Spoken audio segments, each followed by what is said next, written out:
Welcome to this class where we will designing photo sharing application. This will be similar to designing Instagram.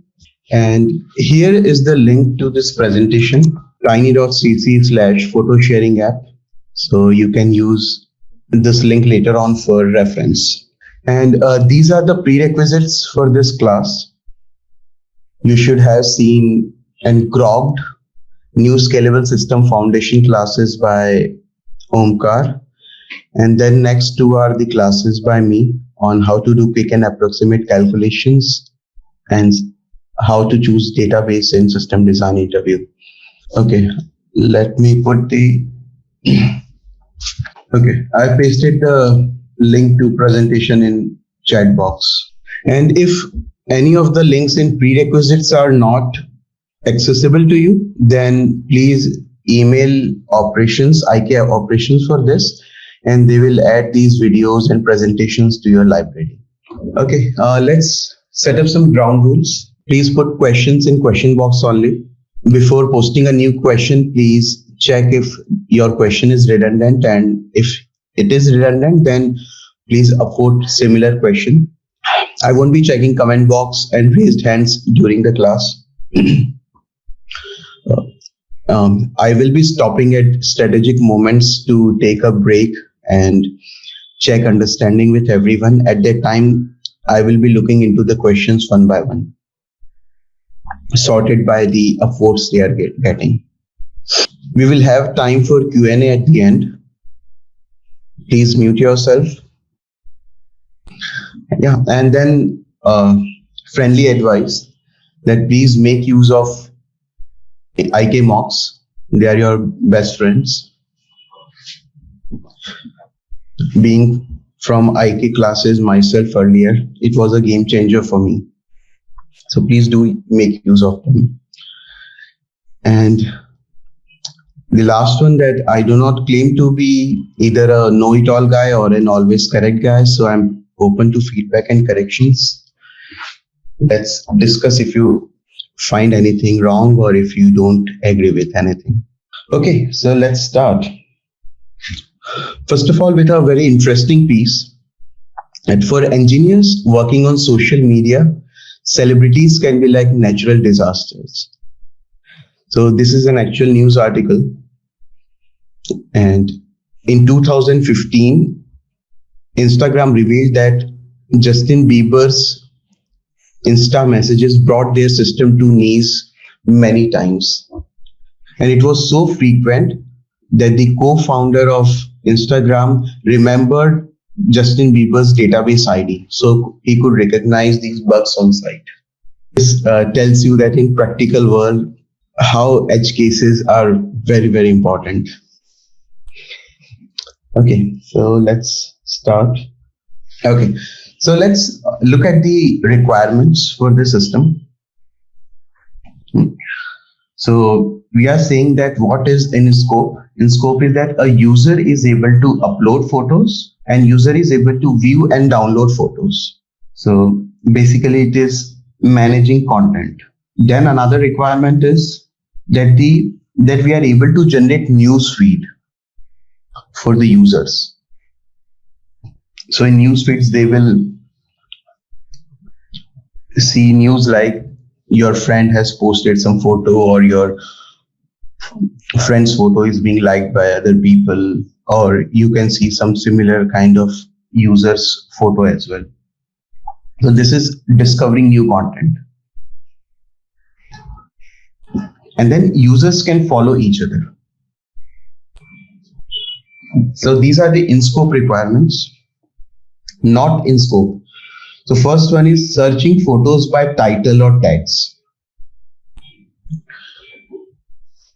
If you are interested in this part, so because generally in a photo sharing application interview, this searching will not be the focus. And if you want to deep dive into this, then I recommend that you look into these two classes by Omkar. They're super amazing. Then these things are also not in scope. likes and comments on photos, recommendations, tagging, authentication, and authorization. Let's look at some, okay, just to iterate. So what is in scope? Upload photos, view and download photos, generating news feed, and users can follow each other. Okay, non-functional requirements. The first and foremost is that whenever a user uploads their photo, then that photo should not be lost by our system. That means our photo sharing application should be very, very reliable. Then our service should be highly available. Then this part is very important, that whenever you are discussing the requirements with the interviewer, first of all, you should also bring your gut feeling into the scenario. Like in this case, consistency is required or not. This is a very good discussion point to be had with your interviewer. So always think in terms of the real systems that you know. So if you are on Twitter, Facebook, or Instagram, it's okay that if you see the content with some acceptable delay, and that acceptable delay is seconds in single digit maximum, but mostly it would be in milliseconds, right?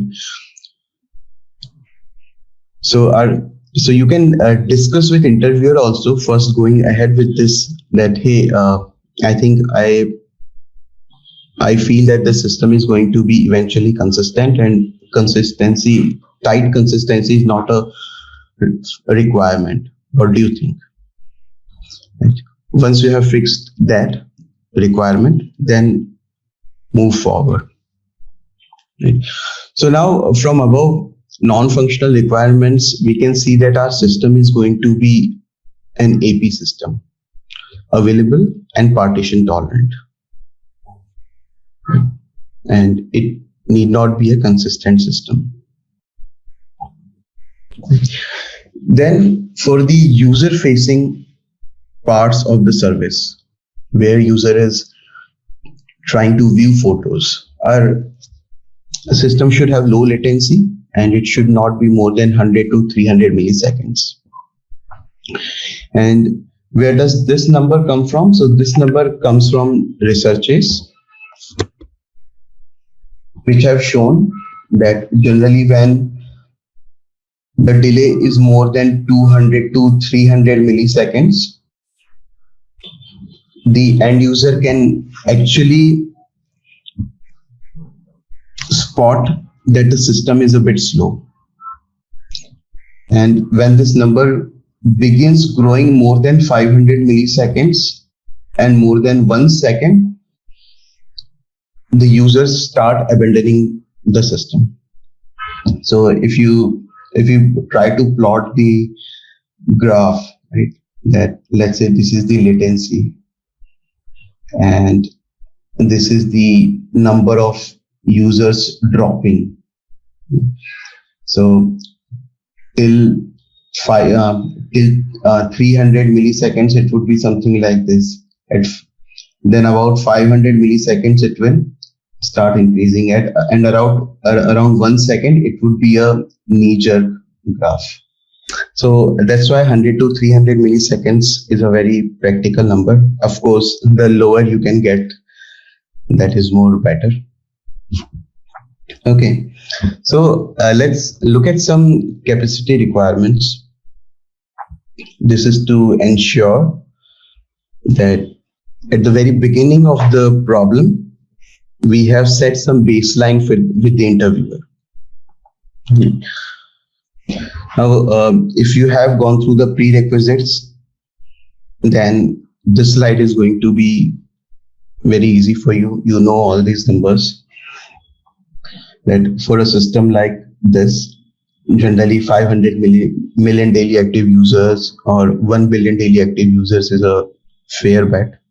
Then you can take a guesstimate here that, okay, let's say every 5th user is uploading some photo. Or it could be a number like every 10th user is uploading photo. So in your case, it could be 100 million, or it could be even 50 million photos uploaded per day. So these numbers need not to be very sacrosanct. You can have a discussion with interviewer and they will always guide you in the right direction. Average photo size, we have taken 200 KB. You can, because generally with mobile applications and with the carrier data, the pics downloaded are of lower resolutions, but you can go with 1 MB or you can go with 2 MB also. Again,